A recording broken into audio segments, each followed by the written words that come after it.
Libby, anak. Kumusta? Kumusta pakiramdam mo? Well, I would be lying kapag sasabihin kong okay ako. Pero napag-isipan ko yung sinabi mo kanina. Siguro nga kailangan ko lang mag-let go. Kakayanin mo yan, anak. Ha? Tutulungan kita. Kaya napag-isipan ko rin po na baka pwedeng sumama tayo sa vacation nila Mami D. Paalis na rin sila. Now?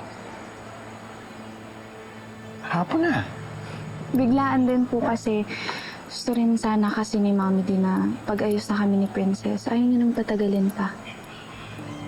Well, sure. Gusto ko rin naman kayo magkaayos na rin, Princess. Talaga, Dad? So, payag ka? Yeah. Okay, sasabihin ko na kay Mami D. Thanks, Dad. I love you. I love you. Mag-iimpake na ako.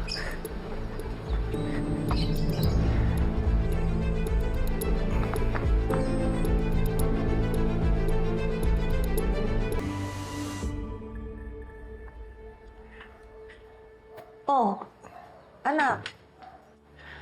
Are you sure kaya mo na? Yeah. Kakayanin.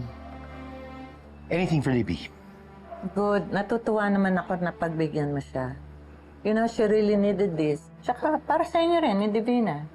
You're right, ma. Tama-tama. Kailangan ko rin makausap si Divina. Talaga? Iyo? Bakit magpo-propose ka na ba?